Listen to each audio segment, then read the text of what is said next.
आपने लफ्ज़ सोजिश को अक्सर सुना होगा, लेकिन ये असल में है क्या और ये कैसे होती है? सबको सलाम। मैं डॉक्टर चानो दसरी हूँ। मैं अपने क्लाइंट्स को माइंड-गट्टामोनेट तरीका इस्तेमाल करते हुए उनके मुदाफ़ती निज़ाम की सोजिश और हाज़मे की खराबियों को हल करने में मदद करता हूँ। इस क्लिनिकल तरीक़ाकार ने मेरे हज़ारों मरीज़ों को उनकी अलामात से निजात दिलाई है, कुछ को तो सिर्फ़ 6 हफ़्तों में बग़ैर किसी पेचीदा महंगे इलाज के।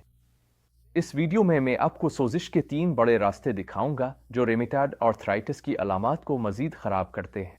मैं आपको बताऊंगा कि सोजिश बायोकेमिकल सतह पर कैसे काम करती है और उन नुकसानदेह रास्तों से कैसे बचा जा सकता है ताकि सोजिश को तेजी से खत्म किया जा सके। ये मौजू थोड़ा सा तकनीकी हो जाता है, लेकिन मैं वादा करता हूं कि अगर आप आखिर तक साथ रहें तो मैं कुछ अमली निकात भी बताऊंगा जिन्हें आप सोजिश से बचने और अलामात को दूर करने के लिए इस्तेमाल कर सकते हैं। ये मवाद जो अब देखने वाले हैं बराह रास्त मेरी माइंड-गट्टामोनेट अकेडमी से लिया गया है, जहां अब जैसे लोग सीखते हैं कि अपनी रेमिटॉयड आर्थराइटिस की अलामात को हमेशा के लिए कैसे शिकस्त दी जाए, चाहे तशखीस वाज़े ना भी हो। इस कोर्स में हम कई इजाफी रास्तों का भी जायजा लेते हैं जो सोजिश को हल करने के लिए मुफीद साबित हो सकते हैं। अपनी कुछ और वीडियोज़ में मैंने जिक्र किया था कि रेमिटॉयड आर्थराइटिस की सोजिश के 5 बड़े मुहर्रिकात हैं और उन 5 मुहर्रिकात में खुराक, हाज़मा, नींद, ज़हनी दबाव और वर्जिश शामिल हैं। और अगर आप इस मौजू पर पस मंज़र जानना चाहते हैं तो ऊपर दिए गए लिंक पर ज़रूर नज़र डालें। अब इससे आगे बढ़ने से पहले लाइक और सब्सक्राइब करना ना भूलिए और नोटिफिकेशन बेल भी दबाएं ताकि आप हमेशा अपडेट रहें। मैं ऐसी वीडियोस बनाता हूं जो हर इस शख्स के लिए लाजमी देखने वाली है जो रेमिटॉयड आर्थराइटिस की अलामात को हमेशा के लिए ख़त्म करना चाहता है, और ये वाकई मुफीद मालूमात है जो शायद आपको कहीं और ना मिले। अब सोजिश के मौजू पर जो सबसे बड़ी गलती मैं लोगों में देखता हूं वो ये है कि वो समझते हैं कि सोजिश सिर्फ एक ही अमल है, हालांकि हकीकत में इसमें सैकड़ों बायोकेमिकल रास्ते शामिल होते हैं। और अगर आपकी अलामात बहुत शदीद हैं तो मुमकिन है कि इनमें से कई रास्ते एक साथ मुतहर्रिक हों। ये जानना कि सोजिश को क्या चीज़ मुतहर्रिक करती है और ये कैसे काम करती है, आपको इस पर काबू पाने और इसे शुरू होने से रोकने में मदद दे सकता है। इसीलिए ये बहुत ज़रूरी है कि आप कम अज़ कम सोजिश की कुछ अहम अक़साम से वाकिफ़ हों। अब याद करें जो मैंने अपनी दूसरी वीडियो में कहा था कि ज़्यादातर सोजिश आपकी आंतों से शुरू होती है। अब इस पर हैरान नहीं होना चाहिए क्योंकि आपके मुदाफ़ियती निज़ाम का तकरीबन 70 से 80% हिस्सा आपकी आंतों में मौजूद होता है। तो जब आपको कोई सोजिशी बीमारी हो जैसे कि रेमिटॉयड आर्थराइटिस, तो आपको देखना चाहिए कि आपकी खुराक और हाजमे के साथ क्या हो रहा है। अक्सर औकात सोजिश आंतों में शुरू होती है, इसलिए सोजिश को ठीक करने के लिए आपको आंतों को भी ठीक करना होगा। तो इससे पहले कि हम सोजिश की 3 अक़साम पर बात करें, अगर आप वाकई आंतों को ठीक करके रेमिटॉयड आर्थराइटिस को बेहतर बनाना चाहते हैं और तेज़ी से नताइज हासिल करना चाहते हैं, तो एक मुफ्त ट्रेनिंग देखें जो मैंने तैयार की है, जिसमें मैं आपको वो ख़ास हिकमत अमलियाँ बताता हूँ जिनकी मदद से मेरे क्लाइंट्स ने 6 हफ्तों में कामयाबी हासिल की। आप नीचे दिए गए लिंक पर इस तक रसाई हासिल कर सकते हैं और मुझे यकीन है कि ये आपके लिए बहुत मददगार साबित होगी। ये लिंक आपको एक ऐसे सफ़े पर ले जाएगा जहां आप अपना ईमेल दर्ज करके रेमिटॉयड आर्थराइटिस को रिवर्स करने के बारे में मुफ्त ट्रेनिंग हासिल कर सकते हैं। इसमें आपको हर वो चीज़ मिलेगी जो आपको जानने की ज़रूरत है। तो बस सफ़े के ऊपर अपना ईमेल दर्ज करें और शुरुआत करें। अब आइए सोजिश की 3 अक़साम के बारे में बात करते हैं। मैंने ये वीडियो पहले रिकॉर्ड की थी और इसमें बताया गया है कि मुदाफ़ियती निज़ाम 3 तरीक़ों से कैसे मुतहर्रिक होता है। हिस्टामे का रास्ता शायद सबसे अहम रास्तों में से एक है जिसे जानना ज़रूरी है। ये मेरे एक मरीज़ की मिसाल है जिसके जिस्म में कैंडिडा की ज़्यादती की वजह से ईज़िनोफिलिस की मिकदार बहुत ज़्यादा थी। इसके जिस्म में हिस्टामे की सतह इतनी ज़्यादा थी कि अगर वो अपनी जिल्द को हल्के से भी छूता तो 30 सेकंड में वो जगह गहरे सुर्ख रंग की हो जाती। इसे डर्माटोग्राफिया कहते हैं और ये दरअसल छपाकी की एक किस्म है। बदकिस्मती से बहुत से लोगों को हमेशा इस किस्म का हिस्टामे रद्द अमल होता है और उन्हें इसका बिल्कुल इल्म नहीं होता। मैं सिर्फ एक गलत फहमी को दुरुस्त करना चाहता हूँ। ज़्यादातर लोग समझते हैं कि अगर उन्हें एलर्जी है तो वो माहौल में किसी चीज़ से आ रही है, जैसे घास, भूसा, फूल, गर्द या फफूंदी। अगरचे ये बात जुज़वी तौर पर दुरुस्त है, लेकिन ये जानना ज़रूरी है कि इंसानी जिस्म में ज़्यादातर हिस्टामे दरअसल आंतों में मौजूद बैक्टीरिया के ज़रिए बनता है जो हिस्टिडा को हिस्टामे में तब्दील करते हैं। हिस्टिडाइन एक अमीनो एसिड है जो कुछ खास किस्म के प्रोटीन में पाया जाता है। यह हिस्टामिन में तब्दील हो जाता है जो जिस्म में एलर्जी के रद्द अमल को मुतहर्रिक करता है। इसलिए यह ज़रूरी है कि हिस्टिडाइन पर मुश्तमिल ग़िज़ाओं और हिस्टामिन को बढ़ाने वाली ग़िज़ाओं दोनों को महदूद किया जाए। इनमें झींगे, मूंगफली और अनानास जैसी चीज़ें शामिल हैं। लेकिन सबसे बड़ा मुहर्रिक दरअसल सादा कार्बोहाइड्रेट्स है, जैसे चीनी, डबल रोटी, बिस्कुट, चिप्स, जूस, पास्ता, टाफियां और कुछ खास किस्म के फल। पता ये चला है कि ये तमाम मीठी ग़िज़ाएं नुकसानदेह बैक्टीरिया को खुराक फराहम करती है और कैंडिडा की ज़्यादती को बढ़ाती है, जो कि ख़मीर और फंगस की एक किस्म है। ये नुकसानदेह बैक्टीरिया और कैंडिडा खून में हिस्टामिन की बहुत ज़्यादा मिकदार पैदा करते हैं, जिसके नतीजे में एलर्जी, थकन, बदहज़मी, खारिश, छपाकी, जिस्म में दर्द और नाक बहना जैसी अलामात ज़ाहिर होती हैं। तो हम इस इल्म को अपने फ़ायदे के लिए कैसे इस्तेमाल कर सकते हैं? एक सादा जवाब यह है, अलिफ नशास्तादार ग़िज़ाएं कम खाएं। बेसब्ज़ पत्तों वाली सब्जियां और ज़्यादा फाइबर वाली ग़िज़ाएं ज़्यादा खाएं। जीम अपनी आंतों की सेहत को बेहतर बनाएं। बाकायदा इजाबत के ज़रिए दिन में 2 से 4 बार प्रोबायोटिक्स भी दिन में 2 से 4 बार लें और फाटो न्यूट्रिएंट्स इस्तेमाल करें। दाल उन ग़िज़ाओं से दूर रहें जिनमें हिस्टिडाइन ज़्यादा हो, क्योंकि यह हिस्टामिन का पेशफेमा मालिक्यूल है। अब यह बताना मुनासिब होगा कि ज़्यादातर लोग समझते हैं कि आंतों में बैक्टीरिया या कैंडिडा की ज़्यादती को ख़त्म करने के लिए एंटीबायोटिक या एंटीफंगल लेना ज़रूरी है। हकीकत यह है कि आपको सिर्फ दिन में 2 से 4 बार इजाबत की ज़रूरत है ताकि आप अपने निज़ाम इंहिज़ाम से नापसंदीदा जरासीम को निकाल सकें।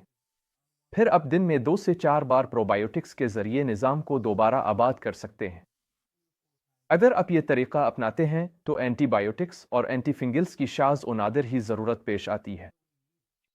इसके अलावा अगर आपको एंटीबायोटिक या एंटीफंगल लेना पड़ जाए तो याद रखें कि ये सिर्फ इब्तिदाई चंद दिनों के लिए ही मुअस्सिर होता है। फिर निज़ाम इंहिज़ाम दोबारा बैक्टीरिया और कैंडिडा से भर जाता है, ख़ास तौर पर अगर खुराक ख़राब हो। हिस्टिडाइन के रास्ते को खुलासा करते हुए, खुराक में हिस्टिडाइन अमीनो एसिड्स होते हैं जो कुछ ऐसी ग़िज़ाएं खाने पर हिस्टामिन में तब्दील हो जाते हैं जो निज़ाम में बैक्टीरिया और कैंडिडा की ज़्यादती का बाइस बनती है। यह हिस्टामिन जो खून में खारिज होता है, एलर्जी, नाक बहना, गिले में खराश, खारिश, खुरदरी और खुश्क जल्द, दमासांस की कमी, दर्द और थकावट पैदा करता है।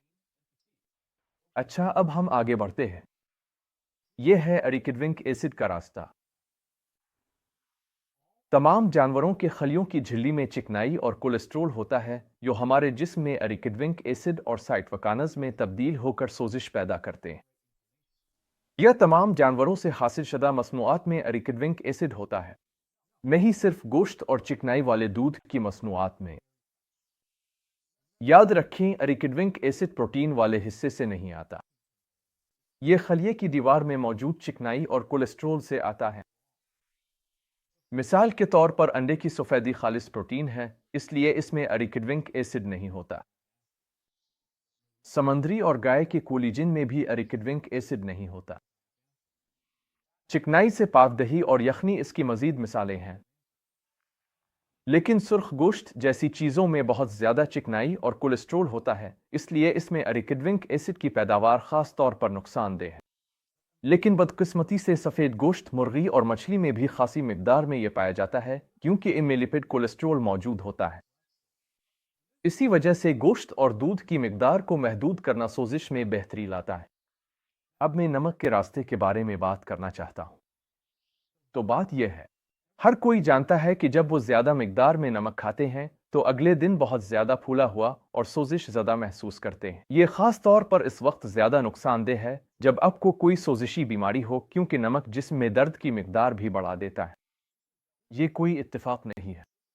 टेबल साल्ट यानी सोडियम क्लोराइड सफ़ेद खून के खलियों की एक ख़ास किस्म को फ़ाल करता है जिसे TH17 कहा जाता है।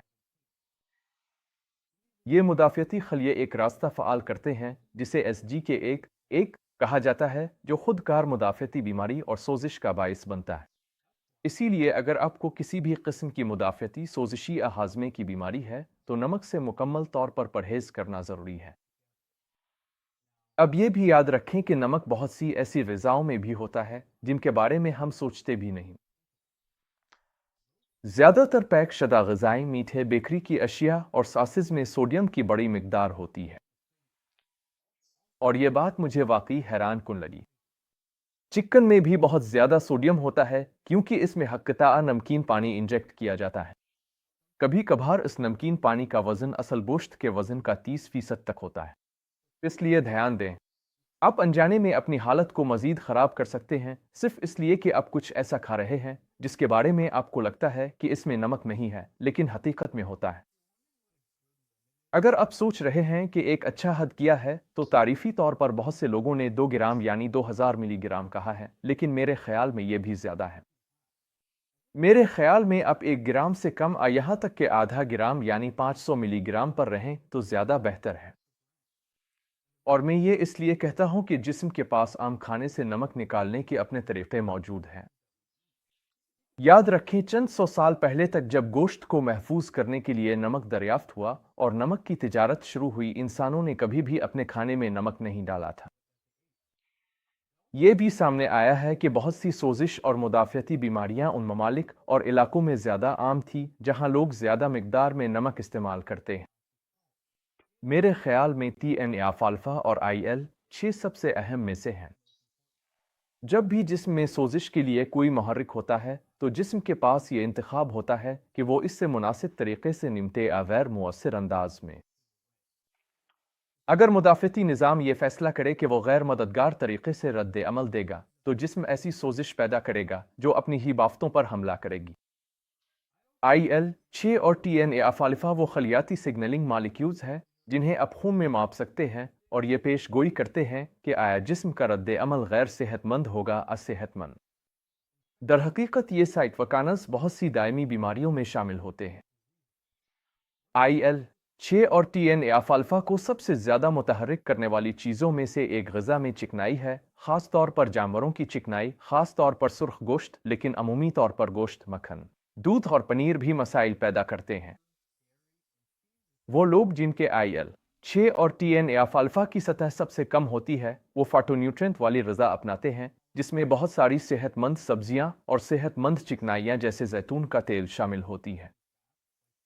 दीगर चीज़ें जो मुअस्सिर हैं उनमें वक्फे वक्फे से रोज़ा रखना शामिल है। यहाँ एक और दिलचस्प तहकीक है जो ये ज़ाहिर करती है कि अगर आप बिल्कुल सेहतमंद ग़िज़ा ना भी खाएं, तो ग़िज़ा में फाटोन्यूट्रिएंट्स और ख़ास तौर पर पॉलीफिनॉल्स की मिकदार बढ़ाने से आंतों में खुराक से पैदा होने वाले IL-6 की पैदावार कम हो जाती है। इसका मतलब यह है कि अगर आप पिपरोनी पिज़्ज़ा भी खा लें और उसके बाद फाटोन्यूट्रिएंट वाली चाय पी लें, तो ये चिकनाई के असरात को कम कर देती है, जैसे कि एक बचाव का तरीका हो। इसके अलावा मैं आपको यहाँ एक और कीमती बात बताने वाला हूँ। इन सतहों को कम करने के लिए सबसे आसान कामों में से एक ये है कि आप विटामिन डी का सप्लीमेंट लें। अगर आपके जिस्म में विटामिन डी की कमी हो तो IL-6 और TNF-अल्फ़ा की सतहें बढ़ जाती हैं। ये इन नज़रियात में से एक है कि क्यों ख़त इस्तिवा के ममालिक जैसे अफ्रीका, जहाँ सूरज की रोशनी से विटामिन डी मिलता है, बीमारियों के खिलाफ उनका मुदाफ़ती निज़ाम बेहतर होता है। अब मैं जानना चाहता हूँ कि आपको किस किस्म की सोजिश का सामना और आपने क्या आजमाया मुअस्सिर साबित हुआ। नीचे कमेंट करें और अपनी राय से आगाह करें। अगर आपको ये वीडियो पसंद आई है तो मेरे चैनल को सपोर्ट करें, अपने प्यारों शेयर करें और सब्सक्राइब करें।